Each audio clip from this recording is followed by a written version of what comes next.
Hello, this is Brian Chin, and in this video we're going to talk about select breeding and colony breeding.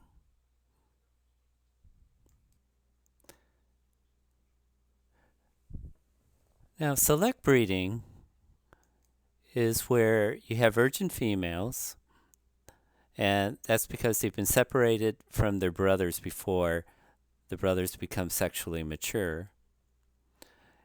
Then this allows you to breed the best females and the best males to breed for your next generation.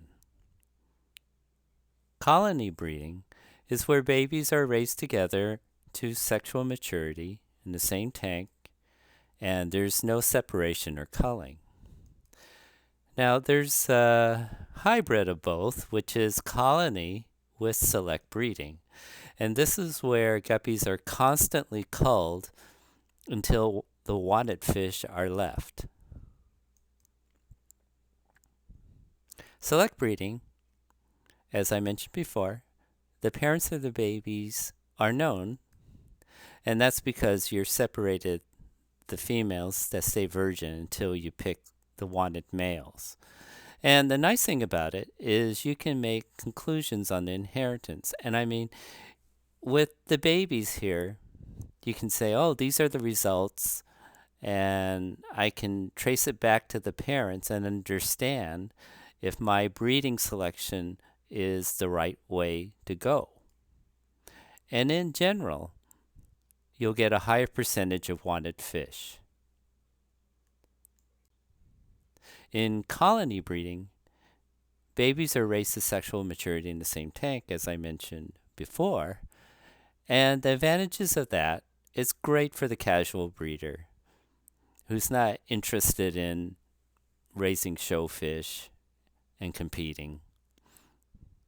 And it does save the number of tanks, because in select breeding, you have to separate the female, so that adds another, tank.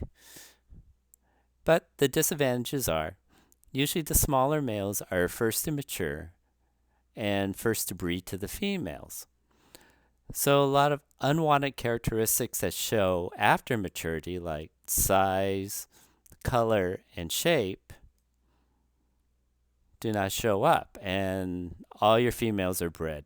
So there's a great chance that the quality of your line will decline.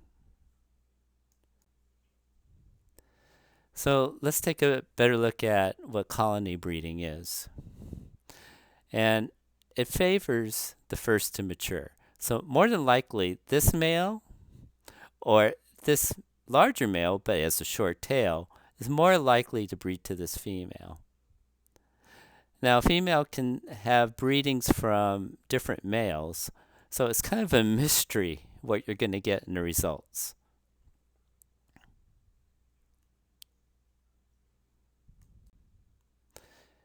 Now, colony breeding with select breeding is where, as I mentioned, guppies are constantly culled until the best fish are left. The first drop is not kept because it's probably bred by an unwanted male. And then you keep the second and third drop, which has a better chance to be bred by the wanted males that you left after culling. So this method is best to use with guppy lines that can stay fertile over a year. So let's take a look here as an example of what happens. So let's say your first drop is bred by a short-tailed male. So all of his fish are going to have his genetics for short-tail, and so do the females. So you wait for the second drop. Let's say you say, oh, I don't like that male. You take out this male, and you just leave him with the better male. So what happens is the second drop, you'll get a mixture of the previous breeding to the short-tail male and to your present male. The third drop, the majority to 100% of the babies will be bred by the selected male. So let's take a look at the timeline when you're breeding colony breeding with select breeding. On the first 2-3 months of the life of the fish, they start to become sexually mature. After that, on the 3rd month, you start to see body size, who's going to have the better body size, shape, and the color starts coming in. So you start culling for that.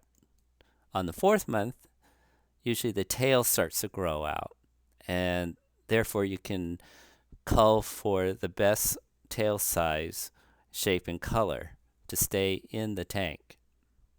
5th month, usually you will discard the first drop from the females because it could be or more likely bred by inferior males that you culled out during the 3rd and 4th month.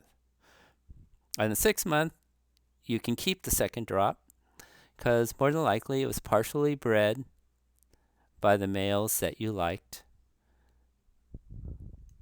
And on the 7th month, more than likely, almost all or 100% of the breedings from the 3rd drop will be from the wanted male.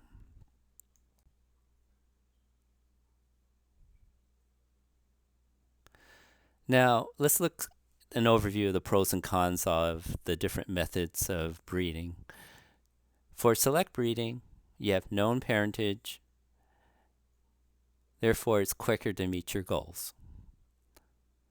The cons, it does take a larger number of tanks. So for each drop or group of babies that you raise in a tank, you're going to need another tank to separate the females.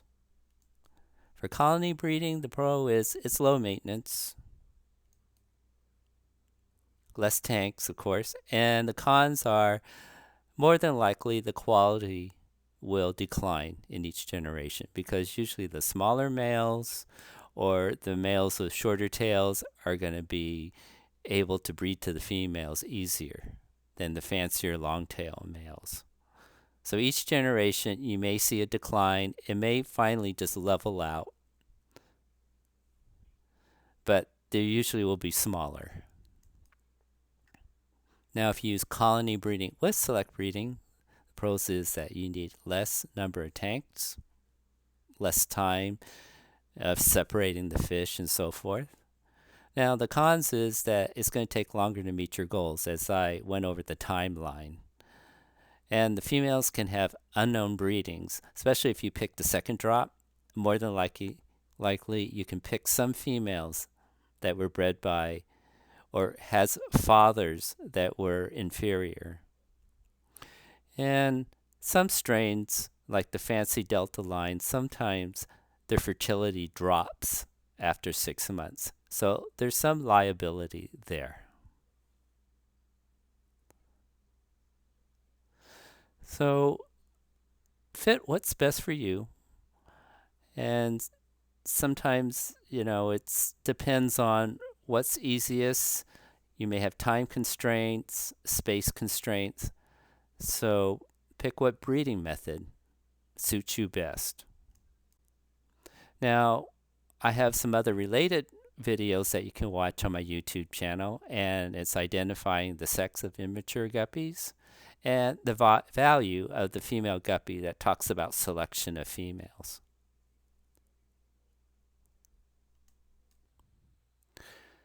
So if you want to know more information about breeding show guppies, I have a book on breeding guppies, breeding techniques, problem solving, and some of my breeding projects, and they're sold on Amazon. I also have a book on genetics if you want to go deeper into the breeding of fancy guppies, also sold on Amazon.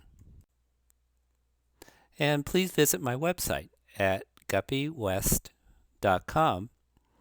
And it talks about my books, and I have a lot of guppy pictures of shows and also on other types of photos categorizing guppies for IFGA.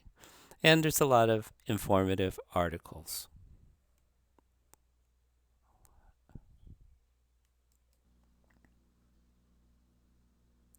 And please subscribe to this YouTube channel. This way you can be notified of future videos that I will post. And thank you.